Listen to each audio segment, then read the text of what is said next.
സ്വാഗതം എല്ലാവർക്കും വളരെ പ്രധാനപ്പെട്ട ഒരു മാത്സ് ക്വസ്റ്റ്യൻ ഡിസ്കഷൻ സെഷനിലേക്ക്. നമ്മൾ കഴിഞ്ഞ ദിവസങ്ങളൊക്കെ മാത്സുമായി ബന്ധപ്പെട്ടുകൊണ്ട് വളരെ പ്രധാനപ്പെട്ട അരിത്തമെറ്റിക് സീക്വൻസുമായി കണക്ട് ചെയ്തുകൊണ്ടുള്ള പ്രോബ്ലംസ് നമ്മൾ സോൾവ് ചെയ്തിട്ടുണ്ടായിരുന്നു. അപ്പോൾ ഇന്ന് നമ്മൾ നോക്കുന്നതും അതിന്റെ ബാക്കി വരുന്ന ഭാഗം തന്നെയാണ്. അതായത് അരിത്തമെറ്റിക് സീക്വൻസ് എന്ന് പറയുന്ന ടോപ്പിക്കിൽ നിന്ന് വരാൻ സാധ്യതയുള്ള വളരെ പ്രധാനപ്പെട്ട മാത്സിലെ ചോദ്യങ്ങളാണ്. അപ്പോൾ നമ്മൾ എന്ത് ചെയ്യുക, നിങ്ങൾ ചെയ്യേണ്ട കാര്യങ്ങൾ എന്ന് വെച്ചാൽ കൃത്യമായിട്ട് മാത്സിന് നോട്ട് തയ്യാറാക്കുന്നത് നല്ലതായിരിക്കും. പിന്നെ എന്ത് ചെയ്യുക, മാത്സ് പഠിക്കാനായിട്ട് ആഗ്രഹിച്ചിട്ട് ഒരു നോട്ട് പേപ്പർ അല്ലെ ഒരു പേപ്പറും പേനൊക്കെ വെച്ചുകൊണ്ട് നിങ്ങൾ ഇരിക്കും. അങ്ങനെ ആകുമ്പോൾ ഓരോ ക്വസ്റ്റ്യൻ കാണുമ്പോഴും നിങ്ങൾക്ക് സ്വന്തമായിട്ട് അത് കൃത്യമായിട്ട് സോൾവ് ചെയ്യാൻ പറ്റും. ഓക്കെ, അപ്പോൾ നമുക്ക് എന്ത് ചെയ്യാം, ഓരോന്നായിട്ട് നോക്കാം. അപ്പോൾ നിങ്ങൾ ചെയ്യേണ്ട കാര്യം നമ്മൾ എപ്പോഴും പറയുന്ന പോലെ തന്നെയാണ്. ഒരു കാര്യം കൂടി ശ്രദ്ധിക്കുക. നമ്മൾ എന്ത് ചെയ്യണം, ഞാൻ ക്വസ്റ്റ്യൻ വായിച്ചിട്ട് ആൻസർ പറയുന്നതിന് തൊട്ട് മുന്നേ നിങ്ങൾ എന്ത് ചെയ്യണം, വീഡിയോ പോസ് ചെയ്തിട്ട് എന്ത് ചെയ്യുക, കൃത്യമായിട്ട് വായിച്ച് സ്വന്തമായി ചെയ്യാൻ പറ്റുന്നുണ്ടോ നോക്കണം. പിന്നെ മാത്സിന്റെ ഒക്കെ ഒരു പ്രത്യേകത, ബാക്കി എല്ലാ സബ്ജക്റ്റും പോലെ തന്നെയാണ്. എന്നിരുന്നാൽ പോലും നിങ്ങൾക്ക് ബുദ്ധിമുട്ട് ഉണ്ട് എല്ലാ സബ്ജക്റ്റ് ആണ് എങ്കിൽ തീർച്ചയായിട്ടും എന്ത് ചെയ്യണം, ഒരു കാര്യം നിങ്ങൾ പഠിച്ചു കഴിഞ്ഞാൽ എന്ത് ചെയ്യണം, ഇടയ്ക്കിടയ്ക്ക് അതൊന്ന് വായിച്ച് മറിച്ച് നോക്കിക്കൊണ്ടിരിക്കണം, റിവിഷൻ നടത്തിക്കൊണ്ടിരിക്കണം. ഓക്കെ, അപ്പോൾ ഫസ്റ്റ് ക്വസ്റ്റ്യൻ ഇങ്ങനെയാണ്. ആദ്യത്തെ 20 ഒറ്റ സംഖ്യകളുടെ തുകയേക്കാൾ എത്ര കൂടുതലാണ് തൊട്ടടുത്ത 20 ഒറ്റ സംഖ്യകളുടെ തുക? How much more is the sum of the next 20 odd numbers than the sum of the first 20 odd numbers? Okay, ആദ്യത്തെ 20 ഒറ്റ സംഖ്യകളുടെ തുകയേക്കാൾ എത്ര കൂടുതലാണ് തൊട്ടടുത്ത 20 ഒറ്റ സംഖ്യകളുടെ തുക എന്നാണ് ചോദിച്ചത്. വളരെ എളുപ്പമുള്ള ഒരു ക്വസ്റ്റ്യൻ ആണ്. ഫോർ എക്സാമ്പിൾ, നിങ്ങളിപ്പോൾ 1, 2, 3 ഇങ്ങനെ എഴുതി നിങ്ങൾ 40 എണ്ണം എഴുതിയെന്ന് വിചാരിക്കുക. അപ്പോൾ 1, 2, 3 മുതൽ 20 വരെ എന്തായാലും 20 എണ്ണം ഉണ്ടാവുമല്ലോ. പിന്നെ 21, 22 മുതൽ ഇങ്ങോട്ടും അടുത്ത ഒരു 20 എണ്ണം ഉണ്ടാവും. അങ്ങനെയാണ് ടോട്ടൽ 40 അല്ലേ. അപ്പോൾ നിങ്ങളോട് ചോദിച്ച കാര്യത്തിലേ ഉള്ളൂ, ആദ്യത്തെ 20 എണ്ണത്തിന്റെ തുകയും തൊട്ടടുത്ത 20 എണ്ണത്തിന്റെ തുകയും നമുക്ക് കണ്ടുപിടിക്കാലോ. അപ്പോൾ എന്തായാലും ഉറപ്പായിട്ടും ആദ്യത്തെ 20നേക്കാൾ കൂടുതൽ തന്നെയായിരിക്കും അടുത്ത 20 എണ്ണത്തിന്റെ തുക അല്ലേ. അപ്പോൾ ഈ രണ്ടാമത്തേതിന്റെ തുകയേക്കാൾ ആദ്യത്തേതിന്റെ തുകയേക്കാൾ എത്ര കൂടുതലാണ് രണ്ടാമത്തേന്നേ ചോദിക്കുന്നുള്ളൂ. എക്സാമ്പിൾ, ഇപ്പോൾ ആദ്യത്തെ 20 എണ്ണം കൂട്ടിയാൽ നിങ്ങൾക്ക് ഒരു 100 കിട്ടിയെന്ന് വിചാരിക്കുക തുക. അടുത്ത 20 എണ്ണം കൂട്ടിയപ്പോൾ നിങ്ങൾക്ക് ഒരു 150 എണ്ണം കിട്ടിയെന്ന് വിചാരിക്കുക. അപ്പോൾ പിന്നെ എന്താണ് എത്ര കൂടുതലെന്ന് ചോദിച്ചാൽ നിങ്ങൾ എന്ത് ചെയ്താൽ മതി, ഒന്നുമില്ല, വലുതും ചെറുതും അങ്ങോട്ട് കുറച്ച് കൊടുക്കുക, അത്രേ ഉള്ളൂ. അപ്പോൾ ഇവിടെ അതേപോലത്തെ ക്വസ്റ്റ്യൻ ആണ്. അപ്പോൾ നമുക്ക് എങ്ങനെ ഇത് ചെയ്യാൻ പറ്റുമോ, ഒന്ന് എളുപ്പത്തിൽ പറയാൻ പറ്റുമോ ആർക്കെങ്കിലും? വളരെ എളുപ്പത്തിൽ ചെയ്യാൻ പറ്റുന്ന ഒരു ക്വസ്റ്റ്യൻ ആണ് ഇത്. സിമ്പിൾ ആയിട്ട് ചെയ്യാൻ പറ്റും. രണ്ട് രീതിയിൽ ഞാൻ ഇത് കാണിച്ചു തരാം. ഒന്ന് എന്ന് പറയുന്നത്, ആദ്യത്തെ 20 ഒറ്റസംഖ്യകളുടെ തുകയേക്കാൾ എത്ര കൂടുതലാണ് തൊട്ടടുത്ത 20 ഒറ്റസംഖ്യകളുടെ തുക എന്നല്ലേ നമ്മളോട് ചോദിച്ചിട്ടുള്ളത്. അപ്പോൾ മനസ്സിലാക്കേണ്ട കാര്യം, ആദ്യത്തെ n ഒറ്റ സംഖ്യകളുടെ തുക കാണാൻ നമ്മൾ കഴിഞ്ഞ ക്ലാസ്സിൽ പറഞ്ഞിട്ടുണ്ട്. എന്ത് ചെയ്താൽ മതി, n ഒറ്റ സംഖ്യകളുടെ തുക കാണാൻ നിങ്ങൾ ഒന്നും നോക്കണ്ട, അതിന്റെ വർഗ്ഗം എടുത്താൽ മതി. n സ്ക്വയർ ആണ് തുക. ഓക്കെ, അപ്പൊ ആദ്യത്തെ 10 ഒറ്റസംഖ്യകളുടെ തുക എന്ന് പറഞ്ഞാൽ 10ന്റെ വർഗ്ഗമായ 100 ആണ് വരിക. ആദ്യത്തെ 20 ഒറ്റസംഖ്യകളുടെ തുക എന്ന് വെച്ചാൽ 20ന്റെ വർഗ്ഗമായ 400 ആണ് വരിക. ആദ്യത്തെ 30 ഒറ്റസംഖ്യകളുടെ തുക എന്ന് വെച്ചാൽ 30ന്റെ വർഗ്ഗമായ 30ന്റെ വർഗ്ഗം എന്ന് വെച്ചാൽ നിങ്ങൾക്കറിയാം 30 ഗുണിക്കണം 30 എന്ന് വെച്ചാൽ 900 ആണ് വരിക. മനസ്സിലായില്ലേ?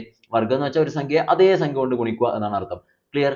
അപ്പൊ നമ്മൾ എന്ത് ചെയ്യുന്നു, ഇവിടെ നോക്കിയേ, ആദ്യത്തെ 20 ഒറ്റസംഖ്യകളുടെ തുക എന്ന് പറഞ്ഞിട്ടുണ്ട്.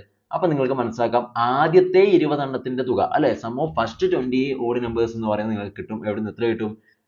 ആദ്യത്തെ 20 എണ്ണത്തിന്റെ തുക എന്ന് പറയുന്നത് 20ന്റെ സ്ക്വയർ ആണ്, 20ന്റെ വർഗ്ഗമാണ്. 20 ഗുണിക്കണം 20 എന്ന് വെച്ചാൽ 400 ആണ് വരിക. അത് കിട്ടിയിട്ടുണ്ടോ? അതിന് തൊട്ടടുത്ത 20 എണ്ണത്തിന്റെ തുക നമുക്ക് കിട്ടിയാൽ മതിയല്ലോ. അതിന് ഞാൻ നിങ്ങളോട് ചോദിക്കുന്ന ഒരു കാര്യം, ആദ്യത്തെ 20 ഒറ്റസംഖ്യകളും തൊട്ടടുത്ത 20 ഒറ്റസംഖ്യകളും എന്ന് പറഞ്ഞാൽ നിങ്ങളൊന്ന് ആലോചിച്ച് നോക്കിയേ. ആദ്യത്തെ മുതലാണെങ്കിൽ ആദ്യത്തെ 20 എണ്ണം ഇവിടെയുണ്ട്, 20 ഒറ്റസംഖ്യ. വീണ്ടും തൊട്ടടുത്ത 20 ഒറ്റസംഖ്യയാണ് അടുത്തത്. എന്ന് വെച്ചാൽ ഇത് മൊത്തത്തിൽ നോക്കിയാൽ ആദ്യത്തെ 40 ഒറ്റസംഖ്യകളല്ലേ ഇവിടെ full ആയിട്ട് ഉണ്ടാവുക. അപ്പൊ ഞാൻ ചോദിക്കുന്നത്, ആദ്യത്തെ 40 ഒറ്റസംഖ്യകളുടെ തുക കണ്ടുപിടിച്ചാൽ അതിൽ നിന്നും നമ്മൾ ഇപ്പൊ കണ്ടുപിടിച്ച ആദ്യത്തെ 20 എണ്ണത്തിന്റെ തുക നമ്മൾ കുറച്ചാൽ ബാക്കി വരുന്നത് എന്തായാലും ആ തൊട്ടടുത്ത 20 എണ്ണത്തിന്റെ തുക ആയിരിക്കൂലേ. ഒന്നും കൂടി പറഞ്ഞ് ക്ലിയർ ചെയ്യുക. മനസ്സിലായിട്ടുണ്ടാവും കുറെ ആൾക്കാർക്ക്. എന്നിരുന്നാൽ പോലും ഒന്നുകൂടി ഞാൻ ജസ്റ്റ് ഒന്ന് സിമ്പിൾ ആയിട്ട് കാണിച്ചു തരാം. ഇത് ആദ്യത്തെ 20 ഒറ്റസംഖ്യകളുടെ തുകയാണെന്ന് വിചാരിക്കുക. ക്ലിയർ? അത് 20 ഒറ്റസംഖ്യകളുടെ തുകയാണ്. തൊട്ടടുത്ത് നോക്കിയതാ, ഇവിടുന്ന് ഇങ്ങോട്ട് വരുന്നത് അടുത്ത 20 ഒറ്റസംഖ്യകളുടെ തുകയാണെന്ന് വിചാരിക്കുക. ഇത് തൊട്ടടുത്ത 20 എണ്ണമാണ്. ഓക്കെ, അപ്പൊ നിങ്ങൾക്ക് ഇത് കണ്ടാൽ തന്നെ മനസ്സിലാവും, ആകെ ഇവിടെ ഇപ്പോൾ ഉള്ളത് ആദ്യത്തെ 40 ഒറ്റസംഖ്യകളാണല്ലോ ഉണ്ടാവുക. ആണ്. അതിൽ ആദ്യത്തെ 20 എണ്ണത്തിന്റെ തുക നമ്മൾ ഇപ്പൊ കണ്ടുപിടിച്ചു, 400 ആണ് കിട്ടിയത്, ഇവിടെ തന്നിട്ടുണ്ട്. പക്ഷെ തൊട്ടടുത്ത 20 എണ്ണത്തിന്റെ തുക കിട്ടിയിട്ടൊന്നുമില്ലല്ലോ. അത് കിട്ടാൻ കുറച്ച് ബുദ്ധിമുട്ടുണ്ട്. അപ്പൊ ഞാൻ നിങ്ങളോട് ചോദിക്കുന്നത്, ആദ്യത്തെ 40 എണ്ണത്തിന്റെ മൊത്തത്തിലുള്ള തുക ഞാനിപ്പം കണ്ടുപിടിച്ചു എന്ന് വിചാരിക്കുക. അതെനിക്ക് കാണാൻ പണിയൊന്നുമില്ല, സിമ്പിൾ ആയിട്ട് കിട്ടും അല്ലെ. അങ്ങനെ ആദ്യത്തെ 40 എണ്ണത്തിന്റെ തുക എനിക്ക് ഇപ്പോൾ 1000 കിട്ടിയെന്ന് വെറുതെ വിചാരിക്കുക. അങ്ങനെ ആദ്യത്തെ 40 എണ്ണത്തിന്റെ തുക നമുക്ക് കിട്ടിയാൽ അതിൽ നിന്നും ആദ്യത്തെ 20 എണ്ണം നമ്മൾ എന്ത് ചെയ്യുന്നുണ്ട്, ഓൾറെഡി നമുക്ക് കണ്ടുപിടിച്ചതാണ്. അതങ്ങോട്ട് കുറച്ച് കഴിഞ്ഞാൽ ബാക്കി വരുന്നത് എന്തായാലും അടുത്ത 20 എണ്ണത്തിന്റെ തുക ആയിരിക്കുമല്ലോ. സംശയമൊന്നുമില്ലല്ലോ. അത്രയേ ഉള്ളൂ. ഇനി നിങ്ങൾ നോക്കിയേ, അപ്പൊ അതേ concept ആണ് നമ്മൾ ഉപയോഗിക്കുന്നത്. ആദ്യത്തെ 20 എണ്ണത്തിന്റെ തുക നിങ്ങൾക്ക് 400 കിട്ടി. ഇനി അടുത്ത 20 എണ്ണത്തിനെ കണ്ടുപിടിക്കുന്നതിന് തൊട്ട് മുന്നേ നിങ്ങൾ ചെയ്യേണ്ടത്, ആദ്യത്തെ മൊത്തത്തിൽ 1 മുതൽ 20 വരെയുള്ള ഒറ്റസംഖ്യകളുടെ 1 മുതൽ 20 അല്ല, ആദ്യത്തെ 20 ഒറ്റസംഖ്യകളുടെ തുക 400 കിട്ടി. ഇനി നമ്മൾ നോക്കുന്നത് ആദ്യത്തെ 40 ഒറ്റസംഖ്യകളുടെ ഒരുമിച്ച് തുക കാണുന്നു. അതിന് പണിയൊന്നുമില്ല. ആദ്യത്തെ n-ന്റെ n² ആണെങ്കിൽ ആദ്യത്തെ 40 എണ്ണത്തിന്റെ കാണാൻ ഇപ്പൊ ചെയ്ത പോലെ 40ന്റെ വർഗ്ഗമാണ്. 40ന്റെ വർഗ്ഗം എന്ന് വെച്ചാൽ 47 ഗുണിക്കണം 40 എന്ന് വെച്ചാൽ എത്രയാ വരിക? 1600 ആണ് വരിക. അത് വളരെ എളുപ്പത്തിൽ കിട്ടും. എന്ന് പറഞ്ഞാൽ ആദ്യത്തെ 20 എണ്ണത്തിന്റെ തുക 400. മൊത്തത്തില് ആദ്യത്തെ 1 മുതൽ മൊത്തത്തിൽ 40 വരെയുള്ളതിന്റെ തുക ഇപ്പം കിട്ടി 1600. അപ്പൊ പിന്നെ ബാക്കി ഇവിടെ ഇങ്ങോട്ട് കിട്ടാൻ എന്താ പണിയുണ്ടാ? മൊത്തത്തിൽ 1600 ആണ് തുക. അതിൽ ആദ്യത്തെ 20 എണ്ണത്തിന് 400 ആണ്. അപ്പൊ പിന്നെ ബാക്കിയുള്ള 20ന്റെ കിട്ടാൻ എന്തെങ്കിലും പണിയുണ്ടാ? എന്ത് ചെയ്താൽ മതി? ഈ 1600-ൽ നിന്നും ആദ്യത്തെ 400 കുറച്ചാൽ മതി. അപ്പൊ നമുക്ക് 1200 എന്ന് കിട്ടും. ആ കിട്ടിയതാണ് തൊട്ടടുത്ത 20 എണ്ണത്തിന് തുക എന്നുള്ള കാര്യം നിങ്ങൾ മനസ്സിലാക്കുക. അത്രേ ഉള്ളൂ. ഇനി നിങ്ങൾക്ക് ഒരു പണിയുമില്ല. നോക്കിയേ, വളരെ എളുപ്പത്തിൽ കിട്ടി. എന്താണ്? ആദ്യതാ ഫസ്റ്റ് 20ന്റെ സം അല്ലേ? Sum of first 20. Sum of first 20. First 20 എന്ന് പറയുന്നത് മനസ്സിലായി. ആദ്യത്തെ 20 എണ്ണത്തിന്റെ തുക നിങ്ങൾക്ക് 400 എന്ന് കിട്ടി. ഇനി sum of next 20. Sum of next 20 terms. 20 odd numbers എത്ര കിട്ടുക? അതിപ്പോൾ നിങ്ങൾക്ക് കിട്ടിയ ടോട്ടൽ 1600. അതിൽ നിന്നും ആദ്യത്തെ 400 20 എണ്ണത്തിന് തുകയായ 400 കുറച്ചപ്പോൾ ബാക്കി കിട്ടിയത് 1200 ആണ്. അതാണ് 1200. രണ്ടും കിട്ടി. ഇനി ഇവർ തമ്മിലുള്ള വ്യത്യാസത്തിലാണല്ലോ ചോദിച്ചിട്ടുള്ളത് അല്ലേ? ആദ്യത്തെ 20 എണ്ണത്തിന്റെ തുകയേക്കാൾ എത്ര കൂടുതലാണ് രണ്ടാമത്തെ തുക എന്ന് ചോദിച്ചത്. അപ്പൊ എന്ത് ചെയ്താൽ മതി? 1200-ൽ നിന്നും 400 നിങ്ങൾ കുറക്കുക. ആൻസർ വരുന്നത് എത്രയാണ്? 800 എന്ന് കിട്ടും. അപ്പൊ മനസ്സിലായി, ആദ്യത്തെ 20 എണ്ണത്തിന്റെ തുകയായ 400ന്റെ കൂടെ 800 കൂട്ടിയതാണ് അടുത്ത 20 എണ്ണത്തിന്റെ തുകയായ 1200. ഇത്രയേ ഉള്ളൂ. ഇതാണ് വളരെ എളുപ്പത്തിൽ ചെയ്യാനുള്ള ഒരു മെത്തേഡ് എന്ന് പറയുന്നത്.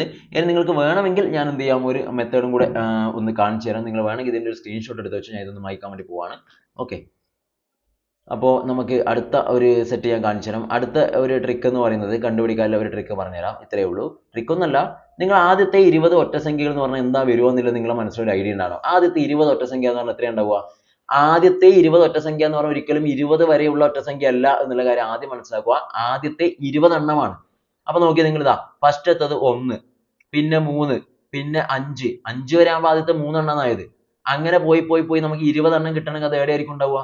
20 എണ്ണം കിട്ടുമ്പോൾ എന്തായാലും നമ്മൾ 39 ആയിരിക്കൂലേ അവസാന നമ്പർ അല്ലേ? ഇതാ നോക്കിയേ, 5 വേണമെങ്കിൽ എല്ലാം എഴുതാം. നിങ്ങൾക്ക് ഡൗട്ട് ഉണ്ടെങ്കിൽ എഴുതാം. ഓക്കെ, ആദ്യത്തത് നിങ്ങൾക്കറിയാം 1 ആണ്, പിന്നെ 3 ആണ്, പിന്നെ 5 ആണ്, പിന്നെ 7 ആണ്, പിന്നെ എത്ര വരുക? പിന്നെ വരുന്നത് 9 ആണ് അല്ലേ? പിന്നെയോ 11. ഇപ്പൊ നമ്മൾ 10ന്റെ അടുത്ത് എത്തുമ്പോൾ നമുക്ക് ആകെ കിട്ടിയത് 1, 2, 3, 4, 5 എണ്ണേ കിട്ടിയിട്ടുള്ളൂ അല്ലേ? 11 ആയി. പിന്നെ 13 ആണ്, പിന്നെയോ 15, 17, 19, 21. 20ന്റെ അടിയിൽ അല്ലെങ്കിൽ 21 വരെ ആകുമ്പോൾ നിങ്ങൾക്ക് എത്ര എണ്ണം കിട്ടിയെന്ന് നോക്കിയാൽ 1, 2, 3, 4, 5, 6, 7, 8, 9, 10. 19 വരെ 10 എണ്ണം ഉള്ളത്. അപ്പൊ പിന്നെ 20 എണ്ണം വേണമെങ്കിൽ ഏടം വരെ പോണ്ടി വരും. ഞാനിപ്പോ പറഞ്ഞ പോലെ നിങ്ങൾ എത്ര വരെ പോണ്ടി വരും? എക്സെട്രാ 39. 40 എണ്ണൽ സംഖ്യ എടുത്താലാണ് നമുക്ക് 20 ഒറ്റസംഖ്യയും 20 ഇരട്ടസംഖ്യയും കിട്ടുക. മനസ്സിലായില്ലേ? അപ്പൊ 39 ആണ് അവസാനത്തെ ഒറ്റസംഖ്യ, 20ാമത്തത്. ഇത്ര എണ്ണം കിട്ടി. ഇനി ഞാൻ ചോദിക്കുന്നത് നിങ്ങളോട്, തൊട്ടടുത്ത 20 എണ്ണം എന്ന് പറഞ്ഞാൽ എവിടെയായിരിക്കും തുടങ്ങുക? 41-ലല്ലേ തുടങ്ങുക? 39 കഴിഞ്ഞാൽ 41, പിന്നെ 43, അങ്ങനെ അതും ഇങ്ങനെ ഒരു ക്രമത്തിലങ്ങ് പോകും. പോട്ടെ, നമുക്ക് അവസാനത്തെ ഒന്നും വേണ്ട.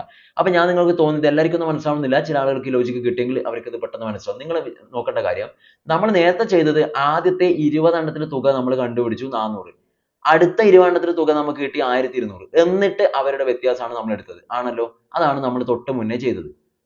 നിങ്ങൾക്ക് എല്ലാവർക്കും അത് അറിഞ്ഞിട്ടുണ്ടാവും. സിമ്പിൾ ആയിട്ട് നിങ്ങൾക്ക് കിട്ടിയിട്ടുണ്ടാവും അല്ലേ? ആദ്യത്തെ 20 എണ്ണത്തിന്റെ തുക കണ്ടുപിടിച്ചു, പിന്നെ തൊട്ടടുത്ത 20 എണ്ണത്തിന്റെ കണ്ടുപിടിച്ചു. അങ്ങനെ നമ്മൾ അതിൽ തുകയിൽ നിന്നും അടുത്തതിന്റെ തുക നമ്മൾ കുറച്ചു. എന്നാൽ ഞാൻ നിങ്ങളോട് ചോദിക്കുന്നത്, അതിന് പകരം ഞാൻ രണ്ട് സെറ്റിന് ഇത് ഒന്നാമത്തെ 20 എണ്ണമാണ്, ഈ 1 മുതൽ 39 വരെയുള്ളത്. ഇത് രണ്ടാമത്തെ സെറ്റാണ്. എന്തായാലും ഇത് 20 എണ്ണം വീതമായിരിക്കുമല്ലോ ഉണ്ടാവുക അല്ലെ? ആദ്യത്തെ സെറ്റ് വെച്ച് 1 മുതൽ 39 വെച്ച് 20 ഒറ്റസംഖ്യയാണ്. തൊട്ടടുത്തതും നമ്മൾ ഫുൾ എഴുതിയാൽ 20 എണ്ണം തന്നെയാണ് ഉണ്ടാവുക. അപ്പൊ ഞാൻ ചെയ്യുന്ന ഇത്രയേ ഉള്ളൂ. ഞാൻ രണ്ടിന്റെയും ആദ്യത്തെ പദങ്ങൾ മാത്രം എടുക്കുന്നു. 1, 41. ഞാൻ അതുപോലെ അടുത്തതിന്റെ രണ്ടാമത്തെ പദം ഞാൻ മാത്രം എടുക്കുന്നു. 3. ആദ്യത്തേതിൽ 3, മറ്റേതിൽ 43. അങ്ങനെ പോയി കഴിഞ്ഞാൽ എനിക്ക് എന്താ 20 ജോഡികൾ കിട്ടുമല്ലോ ഇവിടെ? 20 എണ്ണം കിട്ടൂലേ? ഞാൻ ചെയ്യുന്ന ഇത്രയേ ഉള്ളൂ. തുക കണ്ട് വ്യത്യാസം എടുക്കുന്നതിന് പകരം ഞാൻ എന്ത് ചെയ്യുന്നു? പദങ്ങൾ തമ്മിലുള്ള വ്യത്യാസം എടുക്കുക. 41 1 തമ്മിലുള്ള വ്യത്യാസം എന്ന് വെച്ചാൽ 40 അല്ലേ? 40. ഇനി ഇതിലും തന്നെയാണ്. 43 3 തമ്മിലുള്ള വ്യത്യാസം 40 ആണ്. തൊട്ടടുത്ത 45 ആയിരിക്കും. 45 5 തമ്മിലുള്ള വ്യത്യാസം 40 ആണ്. അങ്ങനെ എല്ലാത്തിന്റെയും വ്യത്യാസം 40 വീതം. എത്ര 40കൾ നമുക്ക് കിട്ടും? ഒന്ന് ആലോചിച്ച് നോക്കിയേ. ആദ്യത്തെ രണ്ടിന്റെയും ഫസ്റ്റ് ടേം മാത്രം നമ്മുടെ ഡിഫറൻസ് ആണ് 40. അങ്ങനെ ടോട്ടൽ ഇവിടെ 20 ടേംസ് രണ്ടിലും ഉണ്ടല്ലോ. അങ്ങനെ നിങ്ങൾക്ക് 20 40കൾ കിട്ടും. 20 40കൾ കൂട്ടിയാലും കിട്ടുന്ന ഉത്തരം സെയിം തന്നെയാണ്. അപ്പൊ 40നെ 20 കൊണ്ട് ഗുണിച്ചാൽ മതി. ആൻസർ അവിടെ നിങ്ങൾക്ക് 800 തന്നെ കിട്ടും. ഇത് ചിലപ്പോൾ എല്ലാവരും ക്ലിക്ക് ആയിട്ടുണ്ടാവില്ല. നിങ്ങൾ ഫസ്റ്റത്തെ മാത്രം ഫോളോ ചെയ്യുക. അല്ലാത്തവർ അടുത്ത ക്വസ്റ്റ്യൻ. ആദ്യത്തെ എത്ര ഇരട്ട സംഖ്യകളുടെ തുകയാണ് 1640 എന്നാണ് ചോദിച്ചത്. ആദ്യത്തെ എത്ര ഇരട്ട സംഖ്യകളുടെ തുകയാണ് 1640? അപ്പോൾ നമ്മൾ ഇത് ഒരു ശരിക്കും ശ്രദ്ധിക്കേണ്ട കാര്യം ക്വസ്റ്റൻ ആണ്, പക്ഷേ സിമ്പിൾ ആണ്. അപ്പോൾ നിങ്ങൾ മനസ്സിലാക്കേണ്ട കാര്യം എന്ന് വെച്ചാൽ ഇപ്പോൾ നമ്മൾ ചെയ്ത പോലെ ആദ്യത്തെ ഒറ്റ സംഖ്യകളുടെ തുക കാണാൻ ട്രിക്ക് ഞാൻ പറഞ്ഞു, എത്ര എണ്ണം ഉണ്ടോ അതിന്റെ വർഗ്ഗം എടുത്താൽ മതി. അതായത് ആദ്യത്തെ n ഒറ്റ സംഖ്യ ആണെങ്കിൽ അതിന്റെ തുക എന്ന് വെച്ചാൽ n സ്ക്വയർ ആണ് തുക. എന്നാൽ ആദ്യത്തെ n ഇരട്ട സംഖ്യകളുടെ തുക ആണെങ്കിൽ നിങ്ങൾ ചെയ്യേണ്ട ഫോർമുല വെച്ചാൽ ആദ്യത്തെ n ഈവൻ നമ്പേഴ്സിന്റെ sum of first even numbers or ആദ്യത്തെ n ഇരട്ട സംഖ്യകളുടെ തുക എന്ന് പറയുന്നത് n into n plus 1 ആണ് കേട്ടോ. n into n plus 1 ആണ്. ഇനി ഇവിടെ നിങ്ങൾ ആദ്യത്തെ എത്ര ഇരട്ട സംഖ്യയുടെ തുകയാണ് 1640 എന്ന് ചോദിച്ചാൽ ഇവിടെ നമുക്ക് തുക തന്നിട്ടുണ്ട്. അതായത് n into n plus 1 ആണ് തുക കാണാനുള്ള സമവാക്യം. അത് തന്നിട്ടുണ്ട് 1640 ആണ്. അങ്ങനെയാണെങ്കിൽ അത് എത്ര എണ്ണത്തിന്റെ ആയിരിക്കും എന്നാണ് ചോദിച്ചത്. രണ്ട് ഓപ്ഷൻ ഉണ്ട്. ഒന്നെങ്കിൽ ഈ ഫോർമുല വെച്ച് നിങ്ങൾക്ക് ഇതിൽ നിന്ന് ഒരു ഇക്വേഷൻ ഒക്കെ ഫോം ചെയ്തിട്ട് നിങ്ങൾക്ക് ആൻസറിലേക്ക് എത്താം. അല്ലെങ്കിൽ നിങ്ങൾക്ക് ഓപ്ഷൻ എത്താൻ പറ്റും. അതായത് ഓപ്ഷൻ ഇതാ n ഇപ്പം 39 ആണെന്ന് വിചാരിക്കുക. ആദ്യത്തെ n ഇരട്ട സംഖ്യയുടെ തുകയല്ലേ, അപ്പൊ ആകെ 39 ഇരട്ട സംഖ്യ ഉണ്ടായിരിക്കും. അപ്പൊ n 39 കൊടുത്ത തൊട്ടടുത്ത് എത്രയായിരിക്കും? 39 തൊട്ടടുത്ത് 40 ആയിരിക്കും. അപ്പൊ ഇവ രണ്ടും നമ്മൾ ഗുണിച്ചാൽ 1640 കിട്ടണം. അല്ലെങ്കിൽ ആദ്യത്തെ 41 ആണ് ഇരട്ട സംഖ്യയുടെ എണ്ണമെങ്കിൽ തൊട്ടടുത്ത് എത്രയായിരിക്കണം? 42 ആവണതാ. n ന് നിങ്ങൾ 39 കൊടുത്താൽ n plus 1 എന്ന് വെച്ചാൽ 40 അല്ലേ വരിക. രണ്ടും കൂടെ ഗുണിച്ചാൽ ഈ 1640 കിട്ടുന്നുണ്ടോ നോക്കിയാൽ മതി. അങ്ങനെ കിട്ടുന്നുണ്ടെങ്കിൽ നമ്മുടെ ആൻസർ 39 ആയിരിക്കും. ഇനി അല്ലെങ്കിൽ 41 വെച്ച് നിങ്ങൾ നോക്കുക. അങ്ങനെ ഓരോന്നും വെച്ച് നോക്കിയാൽ ചിലപ്പോൾ നിങ്ങൾക്ക് എന്ത് ചെയ്യാൻ പറ്റും? കറക്റ്റ് ആൻസറിലേക്ക് എത്താൻ പറ്റും. ഞാൻ വെറുതെ എന്ത് ചെയ്യുന്നതാ, ഞാൻ ആദ്യത്തെ n എന്ന് പറഞ്ഞാൽ ഞാൻ വെറുതെ 40 ആയിട്ട് എടുക്കാം. അല്ലേ വേണ്ട, ആദ്യത്തെ നമുക്ക് 39 എടുക്കാം. n ഞാൻ 39 എടുത്താൽ മറ്റേ 40 ആണ് തൊട്ടടുത്ത n plus 1. അപ്പം 39 ഗുണിക്കണം 40 എത്രയാണ് വരുന്നത് നോക്കിയാൽ മതി. 40 കൊണ്ട് ഗുണിക്കുന്നതിന് വരെ 4 കൊണ്ട് ഗുണിച്ചാൽ മതി. അവസാനം 0 കൊടുത്താൽ മതി. 4 9 36 6 ബാക്കി 3 3 4 12 3 15 വരും. 0 1560 ആണ് വരിക. അപ്പൊ ഇതെല്ലാം നമ്മുടെ ആൻസർ അല്ലെ. n എന്ന് പറയുന്നത് 39 അല്ല, അതായത് ഇരട്ട സംഖ്യകളുടെ തുക അല്ലെങ്കിൽ എണ്ണം 39 അല്ല. ഇനി നമ്മൾ എന്ത് ചെയ്യുക? ഇതേപോലെ തൊട്ടടുത്ത നമ്പർ എടുത്ത് നോക്ക്. ഓക്കെ, തൊട്ടടുത്ത നമ്പർ ഞാൻ ഫോർമുലേറ്റ് പറയാത്തതാണ്, ഫോർമുല ഇക്വേഷൻ വെച്ചിട്ട് പറയണം. 10ാം ക്ലാസ്സിൽ ഇക്വേഷൻ വെച്ചിട്ടാണ് കുട്ടികൾ പഠിക്കുന്നത്. ഞാൻ അടുത്ത n എന്ന് വെച്ചാൽ ഇരട്ട സംഖ്യകളുടെ എണ്ണം 41 എണ്ണം ഉണ്ടെന്ന് ഞാൻ വിചാരിക്കുന്നു. ഓപ്ഷൻ നമ്മൾ ആൻസറിലേക്ക് പോയി. 41 ആണെങ്കിൽ തൊട്ടടുത്ത നമ്പർ എത്രയായിരിക്കും? 41നോട് 1 കൂട്ടിയാൽ n plus 1 ആണ്. 41 കൂട്ടുന്ന 1 42 ആണ് വരിക. ഇവർ രണ്ടാളെയും ഗുണിച്ചാൽ നമുക്ക് 1640 കിട്ടുന്നുണ്ടോ എന്നാണ് നോക്കേണ്ടത്. ഇവിടുന്ന് കണ്ടാൽ തന്നെ മനസ്സിലാവും. നമുക്ക് അവസാനം ഇവിടെ ഉത്തരത്തിൽ 0 കിട്ടണമെങ്കിൽ നമ്മൾ ഈ രണ്ടെണ്ണത്തിൽ ഏതെങ്കിലും ഒരെണ്ണത്തിൽ അവസാനം 0 ഉണ്ടായിരിക്കണം അല്ലെ. ഇവിടെ 0 ഒന്നുമില്ല, അപ്പോൾ 41 എന്തായാലും വരില്ല. അങ്ങനെ നിങ്ങൾ ലോജിക് വെച്ച് നോക്കുമ്പോൾ നിങ്ങൾ എന്ത് ചെയ്യാം? തൊട്ടടുത്ത നമ്പർ 40ലേക്ക് വരിക. ഇരട്ട സംഖ്യകളുടെ എണ്ണം 40 ആണെന്ന് വിചാരിക്കുക. 40 ആണെങ്കിൽ തൊട്ടടുത്ത നമ്പർ എത്രയായിരിക്കും? 40 കൂട്ടണം 1 n plus 1 ആണ്. അപ്പോൾ 41 രണ്ടും കൂടെ ഗുണിച്ച് നോക്ക്. 40നെ 41 കൊണ്ട് ഗുണിക്കുന്നതിന് പകരം 4നെ 41 കൊണ്ട് ഗുണിച്ചാൽ മതി. എന്നിട്ട് 0 ചേർത്താൽ മതി. 4 ഗുണിക്കണം 1 എന്ന് വെച്ചാൽ 4 ആണ്. 4 ഗുണിക്കണം 4 എന്ന് വെച്ചാൽ 16. അപ്പം 41നെ 4 കൊണ്ട് ഗുണിച്ചാൽ 164 വരിക. 0 ചേർത്താൽ 1640 ആണ് വരിക. കറക്റ്റ് ആയിട്ട് കിട്ടിയിട്ടുണ്ട്. അപ്പോൾ നമ്മൾ ആൻസർ എത്രയായിരിക്കും? നേരെ പോയിട്ട് 41ൽ നിന്ന് ഘടിപ്പിക്കാൻ പാടില്ല. നമ്മൾ n-ന്റെ എണ്ണം, അതായത് എണ്ണം 40 ആണ് എടുത്തത്. അപ്പോഴാണ് നമുക്ക് n plus 1 41 ആയത്.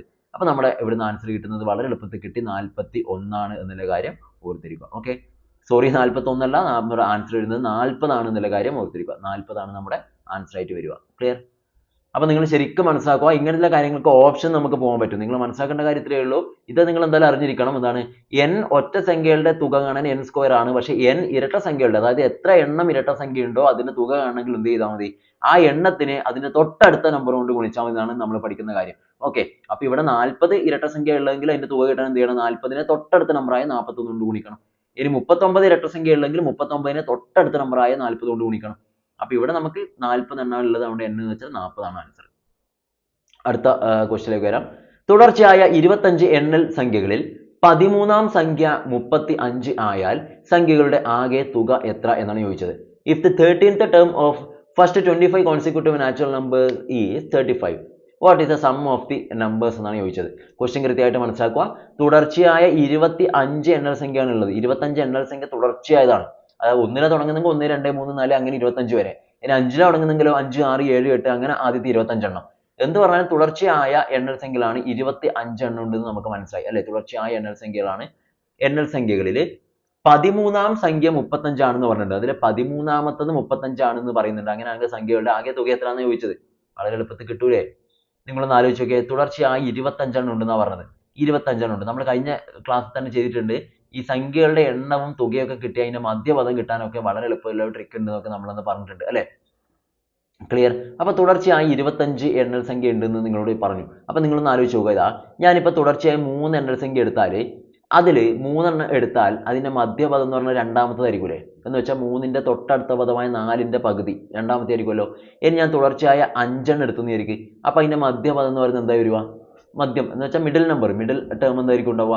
5 എണ്ണം ഉള്ളതെങ്കിൽ അതിൽ എത്രാമത്തെ ആയിരിക്കും? മൂന്നാമത്തെ ആയിരിക്കും മധ്യപദം. അതായത് 5ന്റെ കൂടെ 1 കൂട്ടിയാൽ 6 ആണ്. 6ന്റെ പകുതിയായി 3. അതേപോലെ ആണെങ്കിൽ ഇവിടെ ഒന്ന് ആലോചിച്ച് നോക്കിയേ. 25 എണ്ണൽ സംഖ്യ ഉണ്ടെന്നാ പറഞ്ഞത്. 25 എണ്ണൽ സംഖ്യ ഉണ്ടെങ്കിൽ ആ 25 എണ്ണത്തിന്റെ നേരെ മധ്യത്തിൽ മിഡിലുള്ള പദം എന്ന് പറയുന്നത് 13ാമത്തേതായിരിക്കൂലേ?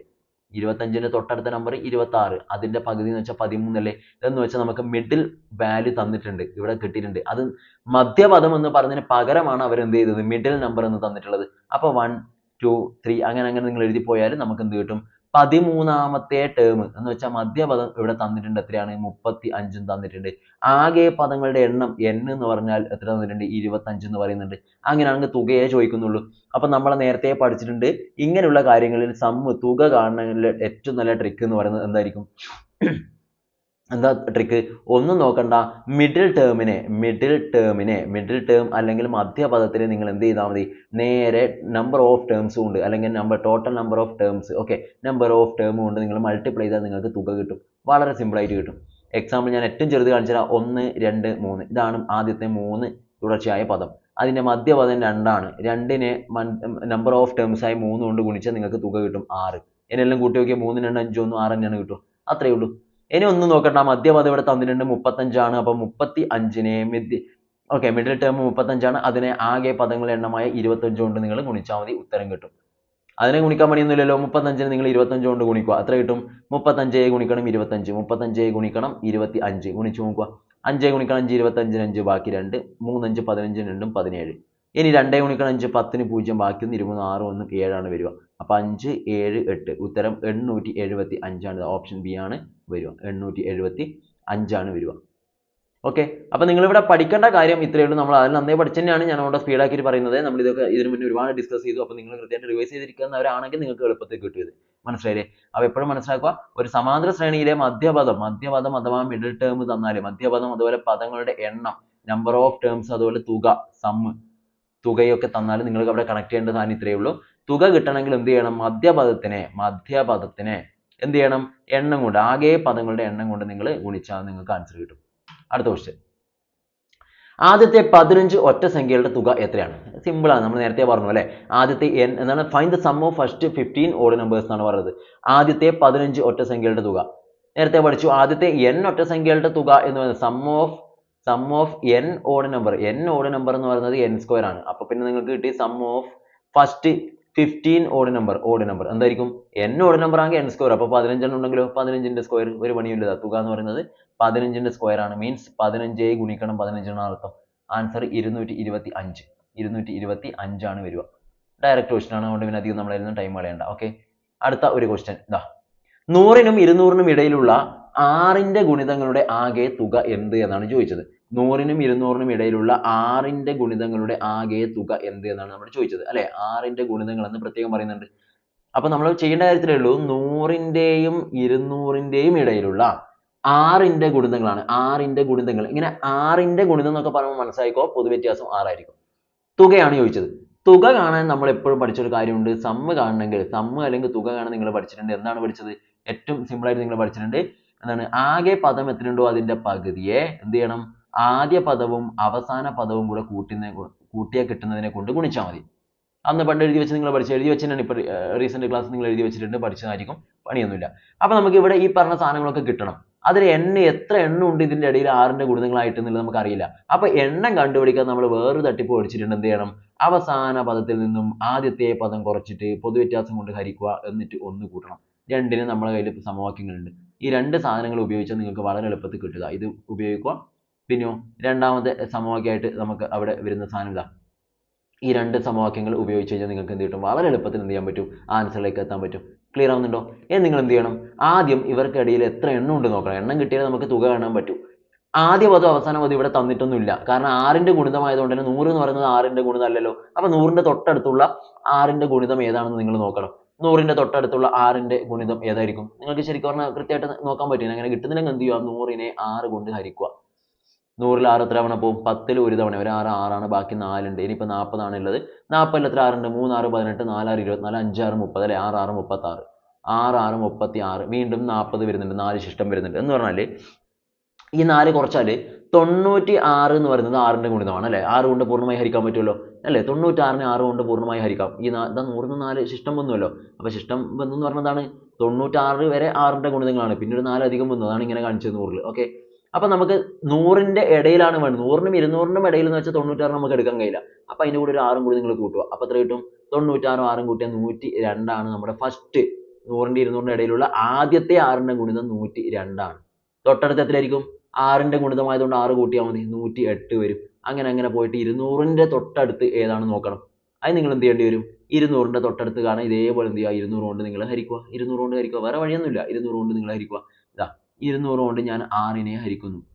20ൽ 6 3 6 18 3 6 18 ബാക്കി 2 0 ചേർത്ത് താഴ്ത്തി എഴുതി.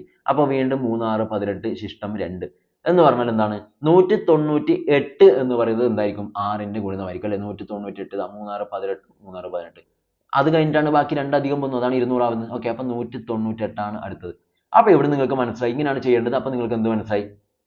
100നെക്കാൾ കൂടുതലും 200നേക്കാൾ കുറവാണ് വേണ്ടത്. 100നേക്കാൾ കൂടുതലായതുകൊണ്ടാണ് നമ്മൾ 98നോട് 2 നേരത്തെ നമ്മൾ 96നോട് വീണ്ടും 6 കൂട്ടി 102. 100നേക്കാൾ കൂടുതലാണല്ലോ വേണ്ടത്. അത് നിങ്ങളിങ്ങനെ മെന്റൽ കാൽക്കുലേഷൻ ഒക്കെ ചെയ്താൽ തന്നെ നിങ്ങൾക്ക് ആൻസർ കിട്ടും. അപ്പോൾ ഇവിടെ എന്ത് ചെയ്താ? ഇതാണ് ആദ്യത്തത് x1. ഇതാണ് അവസാനത്തത് xn. എല്ലാം കിട്ടി. ഇനി നിങ്ങൾക്ക് വളരെ എളുപ്പത്തിൽ ചെയ്താൽ n എന്ന് പറഞ്ഞാൽ എന്താണ്? ഇതാ therefore n equal to എന്ത് കിട്ടും? ആദ്യ പദം അവസാന പദമൊക്കെ കിട്ടി. അവസാന പദം 198 കുറക്കണം. ആദ്യ പദം 102 ആണ്. അതിനെ നിങ്ങൾ പൊതുവ്യത്യാസമായ പിന്നെ d എത്രയാണ്? 6. 6ന്റെ ഗുണിതമായതുകൊണ്ട് പൊതുവ്യത്യാസം 6 ആണ്. 6 കൊണ്ട് ഹരിക്കുക. എന്നിട്ട് 1 കൂട്ടുക. 198 ന്ന് 102 പോയാൽ എത്ര കിട്ടും? 198 100 പോയാൽ 98 വീണ്ടും 2 പോയാൽ 96 അല്ലേ? 96/6 + 1 ആണ് വരിക. ദാറ്റ് ഈസ് 96ൽ എത്ര 6 ഉണ്ടാവും? നിങ്ങൾ ഇപ്പം ചെയ്തേ ഉള്ളൂ. വളരെ എളുപ്പത്തിൽ ഇപ്പം കിട്ടിയിട്ടുണ്ട്. തൊട്ട് മുകളിൽ നേരത്തെ നിങ്ങൾ ചെയ്തേ ഉള്ളൂ. 9ൽ 6 ഒറ്റൊരു തവണ. ഒരു 6 6 ബാക്കി 3 ഉണ്ട്. 36ൽ 6 തവണ. അപ്പോൾ 16 കൂട്ടണം 1 സമം 17 ആണ് വരിക. എന്ന് വെച്ചാൽ n എന്ന് പറഞ്ഞാൽ എണ്ണം കിട്ടി നിങ്ങൾക്ക് 17 ആണ്. n എന്ത് ഇതിൽ കൊടുത്താൽ നിങ്ങൾക്ക് തുക കിട്ടും. അതുകൊണ്ട് തുക കാണാനുള്ള പരിപാടിയിലേക്ക് പോവുക. തുക സം ഈക്വൽ ടു n/2 എന്ന് വെച്ചാൽ n/2 17/2 ഇൻറ്റു ആദ്യ പദം 102 ആണ് കൂട്ടണം. അവസാന പദം 198 ആണ്. ഇനി ഒന്നും നോക്കണ്ട. രണ്ടും കൂടി കൂട്ടുക. 17/2 കൊണ്ട് ഗുണിച്ചാൽ മതി. 17/2 ഗുണിക്കണം. രണ്ടും കൂട്ടി എത്ര വരിക? 198 രണ്ടും കൂട്ടി 200 ആയി. 200 100ഉം കൂട്ടിയാൽ 300 ആണ്. 300. ഒന്നെങ്കിൽ 17നെ 300 കൊണ്ട് ഗുണിച്ചിട്ട് അതിന്റെ പകുതി എടുക്കാം. അല്ലെങ്കിൽ ഇവിടെ നേരിട്ടിട്ട് 300ന്റെ പകുതി എടുത്തതിന് ശേഷം നിങ്ങൾക്ക് 17 കൊണ്ട് ഗുണിച്ചാൽ മതി. 300ന്റെ പകുതി 150 ആണ്. 150 ആണ്. അതിനെ 17 കൊണ്ട് ഗുണിക്കുക. അതിന് എളുപ്പമുണ്ട്. 15നെ 17 കൊണ്ട് നിങ്ങൾ ഗുണിക്കുക. എന്നിട്ട് ലാസ്റ്റ് അതിന്റെ 0 ചേർത്താൽ മതി. 15നെ 17 കൊണ്ട് ഗുണിച്ചാൽ എത്ര വരും? 7 5 35 5 ബാക്കി 3 ഒരു 7 3 10 വരും. പിന്നെ ഒരു 5 5ഉം പിന്നെ 1 ഇങ്ങനെ വരിക. 5 5 2 255 വരും. ഒരു 0 ചേർക്കുക. 255 0 2550 ആണ് ആൻസർ. ഓപ്ഷൻ എ തന്നെ ഇവിടെ കൊടുത്തിട്ടുണ്ട്. നോക്കിയതാ 2550 ആണ് കറക്റ്റ് ആയിട്ടുള്ള ആൻസർ. ഓക്കെ. ഇത്രയാണ് ഈ ഒരു ക്വസ്റ്റ്യൻ നിങ്ങൾ ചെയ്യേണ്ടതായിട്ട് ഉള്ളത്. അപ്പോൾ വളരെ എളുപ്പമുള്ള ചോദ്യമാണ് നമ്മളിപ്പോൾ ഡിസ്കസ് ചെയ്തിട്ടുള്ളത്. അപ്പോൾ ഞാൻ പറഞ്ഞു ഇതൊക്കെ ചെയ്യാൻ പറ്റുമെന്ന് വെച്ചാൽ ഇതൊക്കെ കുട്ടികൾ പഠിക്കുന്നതാണ്. അപ്പോൾ നിങ്ങൾ കുട്ടികളെ പഠിപ്പിക്കേണ്ടവരായതുകൊണ്ട് തന്നെ കൂടുതൽ ടൈം കൊടുത്ത് പഠിക്കുക. പിന്നെ നമ്മൾ പഠിക്കുന്ന കാര്യങ്ങൾ കൃത്യമായിട്ട് റിവൈസ് ചെയ്തുകൊണ്ടിരിക്കണം. ഇടയ്ക്കിടയ്ക്ക് മറിച്ച് നോക്കിക്കൊണ്ടിരിക്കണം. അറിയാത്ത കാര്യങ്ങൾ കൂടുതൽ ടൈം കൊടുത്തിട്ട് നമ്മൾ റിവൈസ് ചെയ്തുകൊണ്ടിരിക്കും. ഉറപ്പായിട്ടും കാര്യങ്ങളൊക്കെ മനസ്സിലാക്കാൻ പറ്റും. ഓക്കെ. അപ്പോൾ ഇത് ഹെൽപ്ഫുൾ ആവുന്നതിന് തീർച്ചയായിട്ടും ലൈക്ക് ചെയ്യാം. ഫ്രണ്ട്സിൻ്റെ ഷെയർ ചെയ്ത് കൊടുക്കാനും കൂടി ശ്രദ്ധിക്കുക. അടുത്ത ക്ലാസ്സിൽ കാണാം. Thank you.